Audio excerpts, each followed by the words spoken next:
In February of 1945, American and British forces bombed the German city of Dresden, which was almost completely defenceless. In total, nearly 4,000 tons of bombs were dropped on the city, and around 25,000 people died.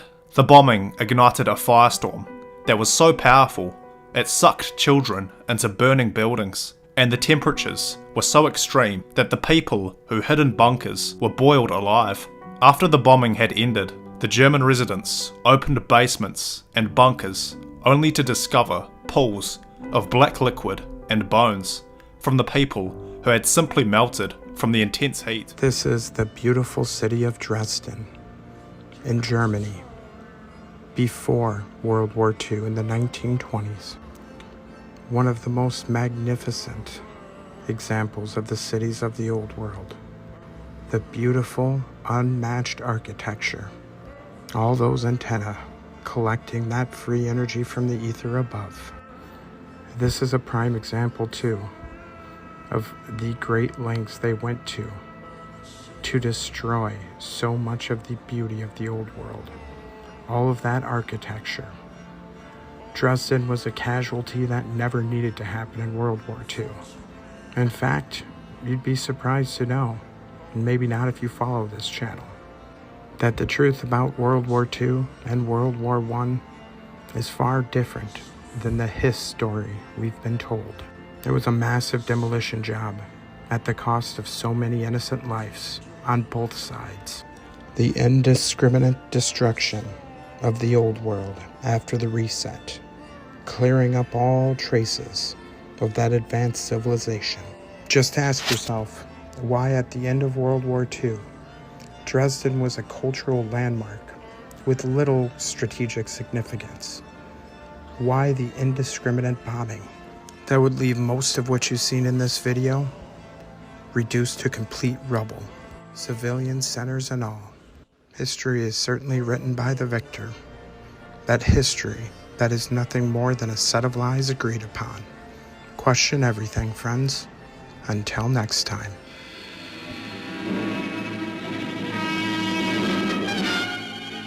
RAF heavy bombers assist Marshal Konev's drive into the Reich. The target is Dresden.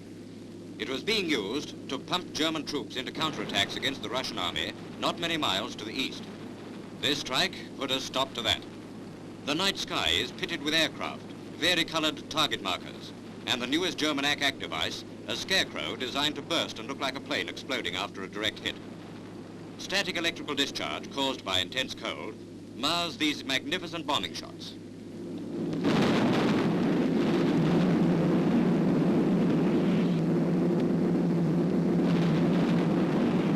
The day after the RAF strike at Dresden, B-17 bombers of the 8th United States Air Force gave the city a repeat performance.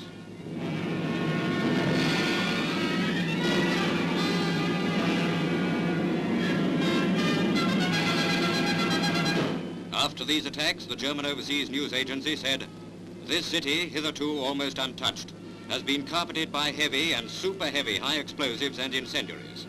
Dresden is a heap of ruins. It has been smashed to atoms."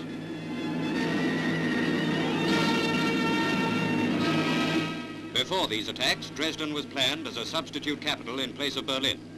After this, Hitler will have to look for a substitute for the substitute. Horrific war crimes instigated by Churchill and Arthur Bomber Harris, hundreds of thousands of German civilians would now be burned alive in consequential firestorms in German cities. Many of these raids consisted of initial attacks using high explosive bombs to break up buildings, followed with attacks using thousands of incendiary bombs to set alight all the fabrics, furnishing, and upholstery exposed by the explosives. In this way, firestorms were created under the right conditions, which burned tens of thousands of people alive, especially the women and children at home, while the men were at the front. The first explosive bombs blasted the roofs of buildings in preparation for incendiary devices, knocking out the air raid warning systems and causing massive destruction and death. Fire halls and water mains were also completely destroyed. When the roaring bombers released their lethal cargo, a crescendo of fire descended on the cities. Dresden, was turned into an ocean of fire. Air temperatures rose to 600 degrees Celsius. Winds up to 45 meters per second sucked all oxygen into the center of the storm. Hundreds of thousands of people were burned alive. A RAF crewman said, "There were people down there being fried to death in melted asphalt on the roads. They were being burned up, and we were shuffling incendiary bombs into this Holocaust. I felt terribly sorry for the people in that fire I was helping to stoke up." It was evil. Thousands of firebombs dropping all over the place, explosions, heat, fire, people screaming, people burning, people alight. Well, it wasn't.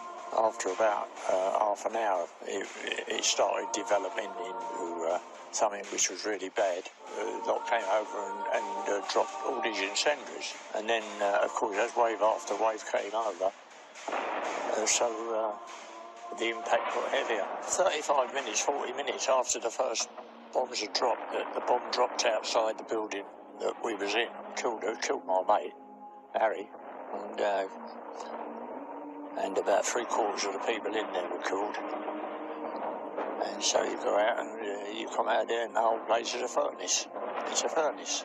Because we were in the centre of Dresden.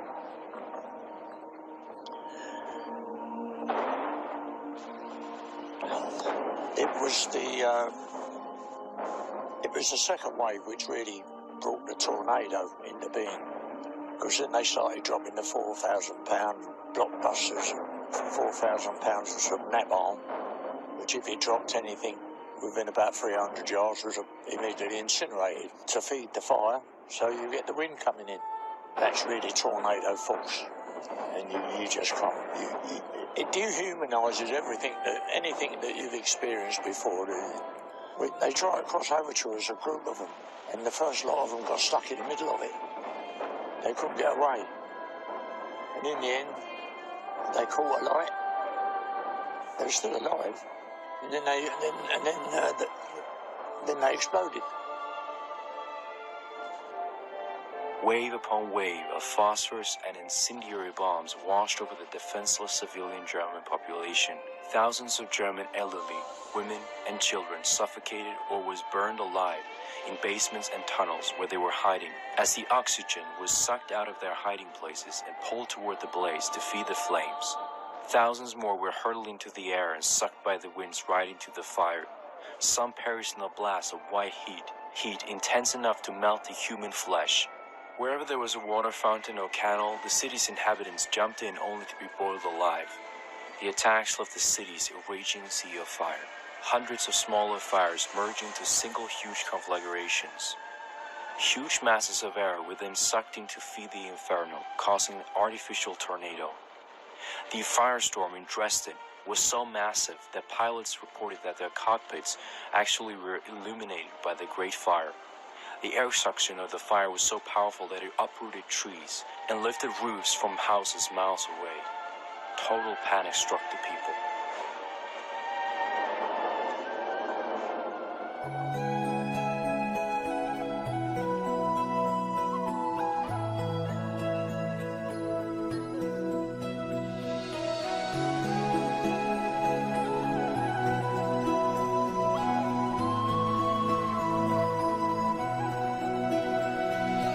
Every night in my dreams, I see you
one time and last for a lifetime and never let go till we're gone.